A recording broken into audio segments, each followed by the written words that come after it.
Hello students, welcome to my channel English education. आज हम इस वीडियो में यूनिट 3 का जो टॉपिक है ईडियम्स उसको स्टार्ट कर रहे हैं। ईडियम स्टार्ट करने से पहले एक बात ध्यान रखो कि आपको ये पता होना चाहिए कि जो ईडियम होती क्या है, उसकी जो डेफिनेशन है वो क्या चीज़ है, वो हम इस वीडियो के अंदर करेंगे। तो स्टार्ट करते हैं, साथ में जो ईडियम्स की जो हिस्ट्री है वो करेंगे इसके अंदर कंटिन्यू। तो स्टार्ट करते हैं हम इस वीडियो को। तो सबसे पहले मैं आपको ये बता देती हूँ कि जो ईडियम्स होता है उसका हिंदी मीन होता है मुहावरे। अब आगे बढ़ने से पहले हम ये क्लियर कर लेंगे कि जो ईडियम्स है वो ईडियम तो बहुत सारी ईडियम है इन इंग्लिश ग्रामर के अंदर। तो अब सबसे पहले हमें इसकी जो डेफिनेशन है वो क्लियर करनी है कि होती क्या है एग्जैक्ट ईडियम। कंफ्यूज हो जाते हैं कि ईडियम्स है एंड प्रोवर्ब्स में क्या डिफरेंस है, ऐसी चीज़ों में कंफ्यूज हो जाते हैं। तो ये दोनों चीज़ें एक ही मान लेते हैं। पहले हम इसकी जो ईडियम की डेफिनेशन है उसको हम क्लियर करेंगे। तो स्टार्ट करते हैं ईडियम की डेफिनेशन से कि क्या डेफिनेशन होती है ईडियम की। तो डेफिनेशन ऑफ ईडियम, परिभाषा है ये कि an idiom is a phrase or an expression that has a figurative or sometimes literal meanings. अब इसके अंदर देखिए, मैं आपको हिंदी क्लियर कर रही हूँ साथ ही इसकी कि एन ईडियम एक जो मुहावरा होता है वो क्या होता है, वाक्यांश, फ्रेज होता है, वाक्यांश होता है और एन एक्सप्रेशन होता है। एक्सप्रेशन करना मतलब अभिव्यक्ति करना, इसका मीन होता है हिंदी में अभिव्यक्त करते हैं हम कोई चीज़, एक्सप्रेशन देते हैं, तो इसका मीन होता है एक्सप्रेशन। तो एक एन ईडियम का जो मीन डेफिनेशन के अंदर बताया कि क्या होता है, दैट हैज़ ए, जो क्या रखता है, एक फिगरेटिव, अलंकारिक। वो मैंने पहले एक वीडियो बनाई है फिगरेटिव और लिटरल जो लैंग्वेज है उनमें डिफरेंस किया, तो वहाँ पे मैंने बताया कि जो फिगरेटिव होती है उसका मीन होता है अलंकारिक एंड अलंकारिक होता है, और सम टाइम क्या होता है लिटरल, शाब्दिक मीनिंग होता है किसका, ईडियम का। दोनों ही टाइप से इनके मीनिंग होते हैं, शाब्दिक भी होता है और अलंकारिक भी होता है। ये इसकी डेफिनेशन है कि आगे इसकी डेफिनेशन को ही हम कंटिन्यू कर रहे हैं कि an idiom's figurative meaning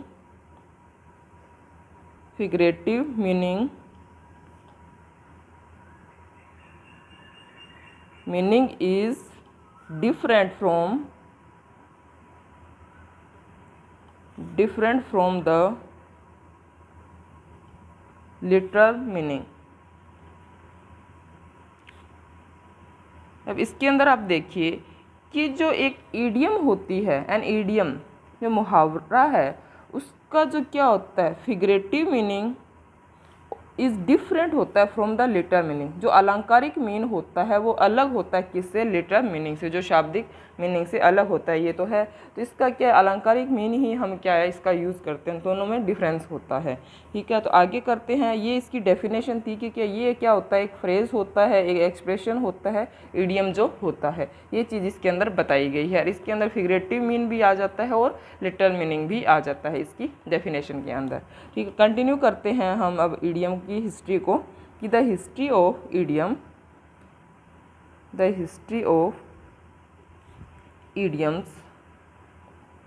idioms जो मुहावरे होते हैं इनकी हिस्ट्री क्या है।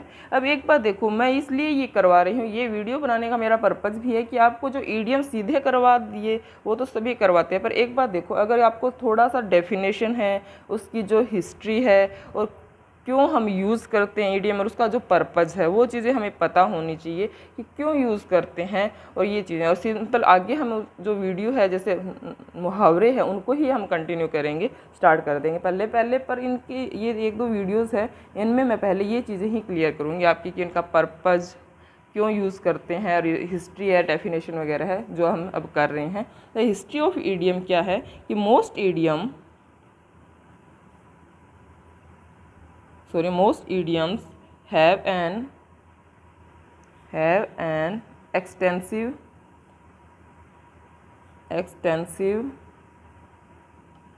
history of being used over an extended period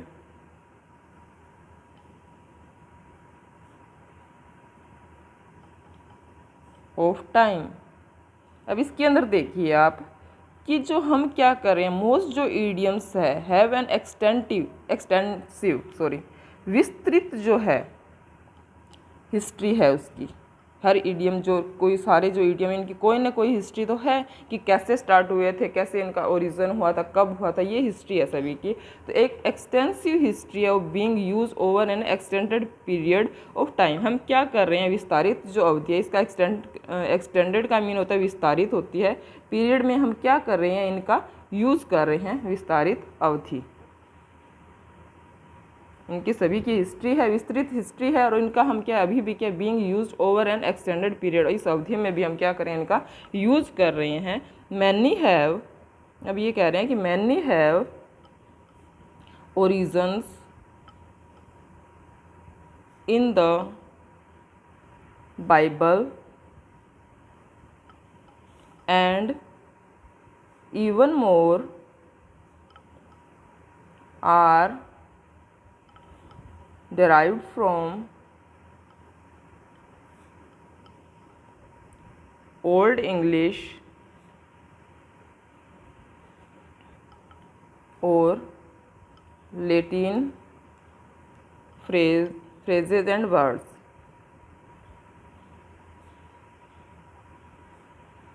अब इसके अंदर देखिए आप कि कैसे कि मैनी हैव जो ईडियम है उनका ओरिजिन कहाँ से हुआ है, उत्पन्न हुआ इन द बाइबल से माना गया है। एंड इवन मोर, इनमें से आर डेराइव्ड, उनका जो उत्पन्न हुए हैं from old English, old English से माना गया, या फिर कुछ जो ईडियम है वो लेटिन फ्रेज है, जो फ्रेज उनसे उत्पन्न हुए या उनके जो वर्ड्स हैं उनसे उत्पन्न है। तो ये बताया गया है कि कहाँ कहाँ से जो अपने जो ईडियम्स है वो लिए गए हैं। तो बाइबल से भी माना गया है, और हम क्या ओल्ड इंग्लिश है या लेटिन फ्रेजेज या वर्ड्स है उनसे भी है, इनका क्या उत्पन्न हुए हैं, पैदा हुए हैं ये जो ईडियम है जिनका हम यूज़ करते हैं। अब आगे देखिए कि वेल नोन ऑथर्स है, लाइक जैसे शेक्सपियर है, well known authors like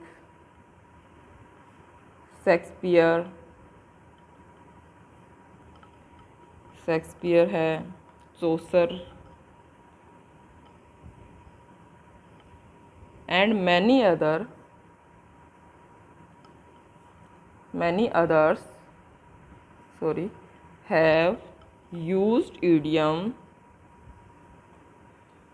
idioms to prevent their writing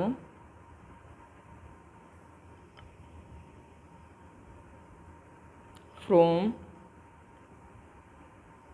some sounding bland, mundane and repetitive by using the same old boring comparisons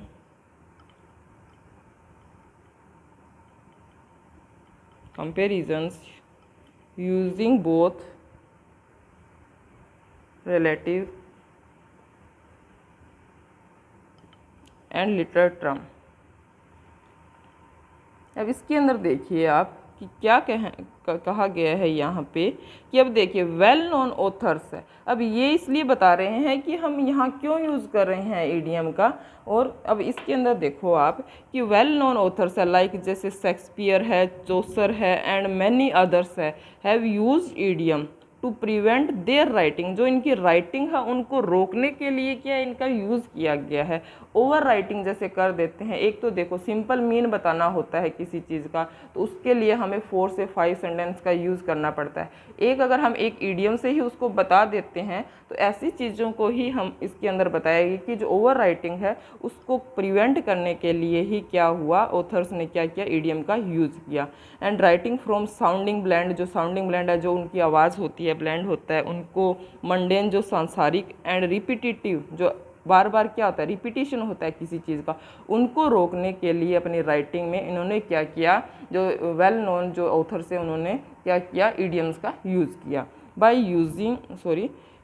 using the same old boring comparison. और क्या होता है जो same, कई बार क्या होता है कंपैरिजन करना पड़ता है पर एक इसी सेम सेंटेंसेस को बार बार नहीं लिखना पड़ता, तो इन्होंने क्या किया, अलग अलग ईडियम्स का यूज़ करके उनको सेंटेंस को उन्होंने कंप्लीट किया। ऐसे कहते हैं कि सेम ओल्ड जो बोरिंग कंपैरिजन था using both relative and literal terms से, वो जो शाब्दिक टर्म्स से इनका क्या एक सापेक्ष और शाब्दिक जो टर्म्स थी उनसे उनको क्या किया, रोक दिया गया। हाँ, इसीलिए इन्होंने ईडियम्स का यूज़ स्टार्ट किया। तो आगे चलते हैं, कंटिन्यू करते हैं इस डेफिनेशन को ही। In fact most of the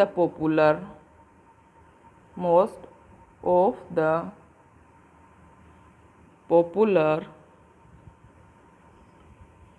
idioms that we still use to this very day have stood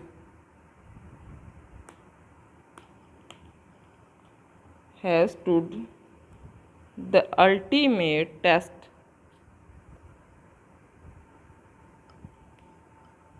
of time having originated